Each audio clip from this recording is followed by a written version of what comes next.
Good morning students. How are you? Today's topic is importance of organizing. आज का हमारा topic क्या है बेटा? ऑर्गेनाइजिंग की इम्पोर्टेंस का है और इसका पहला पॉइंट है बेटा बेनिफिट ऑफ स्पेशलाइजेशन। यहाँ बेटा हमें विशिष्टीकरण का फायदा मिलता है, स्पेशलाइजेशन का बेनिफिट मिलता है।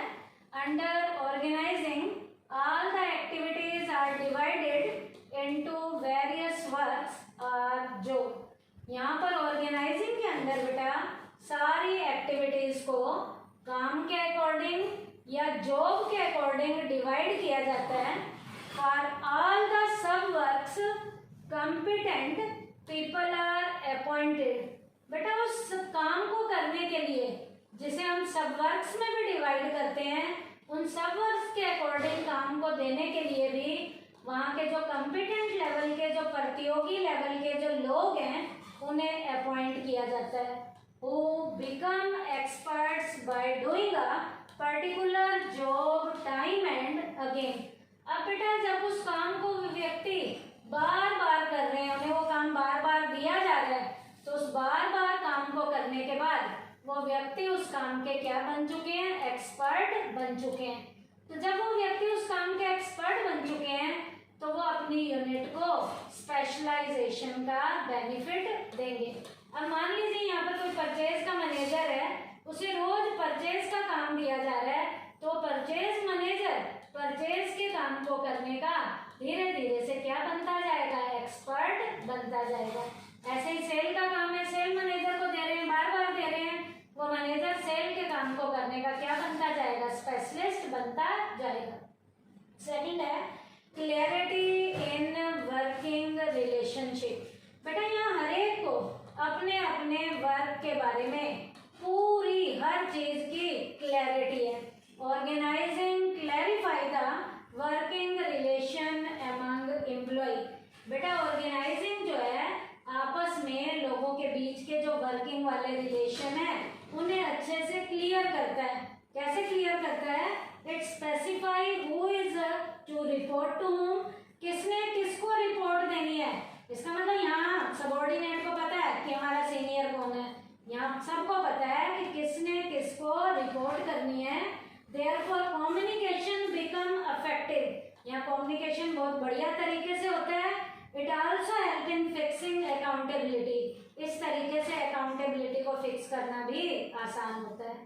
तो ऑर्गेनाइजिंग के जरिए लोगों को अपने वर्क के रिलेशन भी प्रॉपर तरीके से क्लियर होते हैं कि कौन किसको रिपोर्ट करेगा, किसने किसको जवाब देना है, क्योंकि कम्युनिकेशन बहुत बढ़िया तरीके से प्रॉपर तरीके से क्लियर किया जाता है।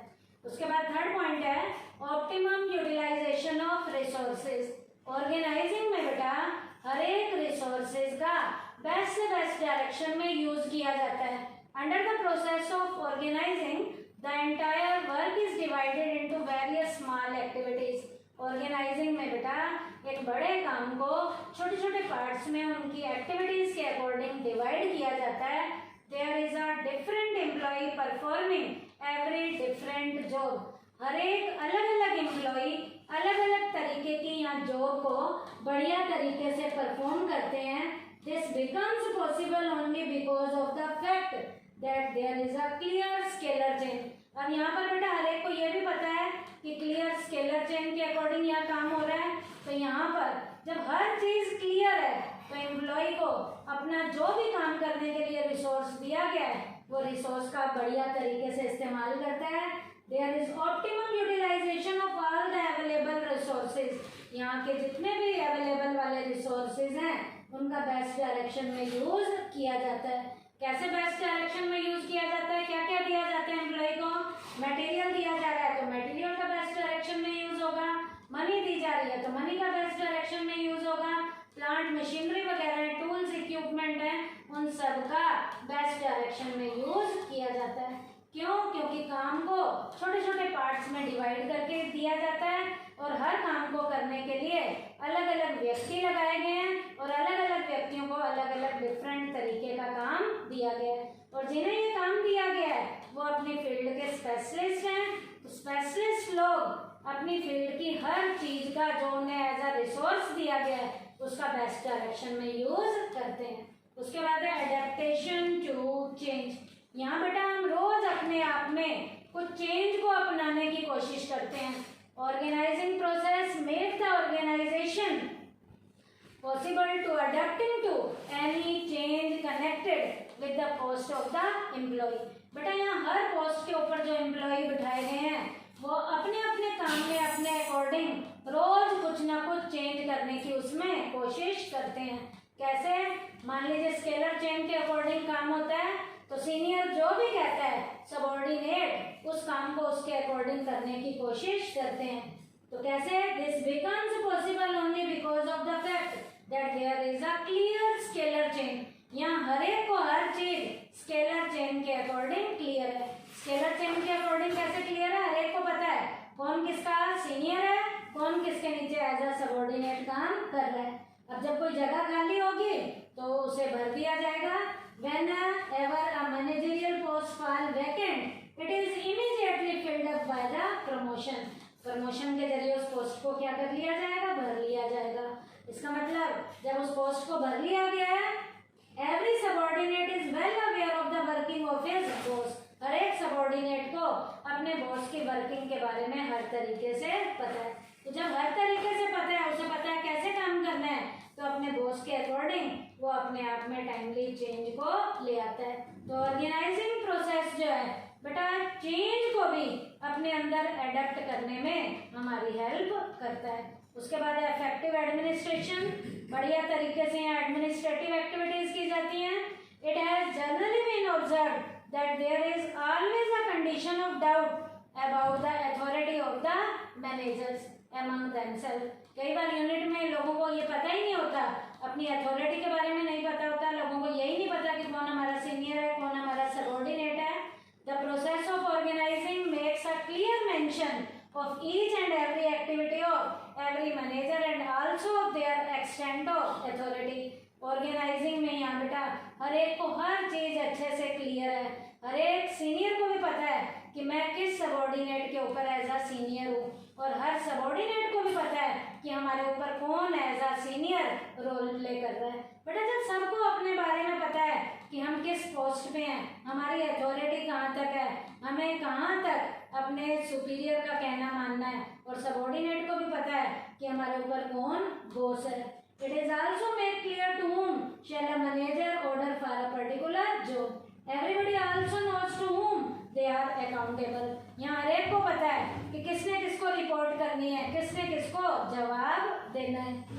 Consequently, effective administration becomes possible। जब सबको हर एक चीज के बारे में पता है तो अफेक्टिव लेवल का एडमिनिस्ट्रेशन यहाँ पर क्या होता है? पॉसिबल होता है।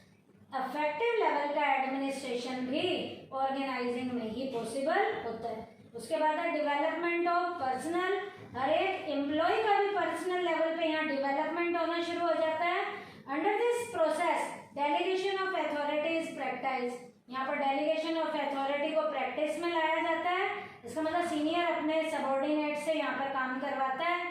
This is done not because of limited capacity of any individual but also to discover new technology of work. यहाँ पर बेटा जब नीचे वाले इंडिविजुअल से काम करवाया जाता है तो इंडिविजुअल अपने अकॉर्डिंग काम में नई नई डिस्कवरीज को डिस्कवर करता है, काम को नई नई टेक्नोलॉजी से करने की कोशिश करता है।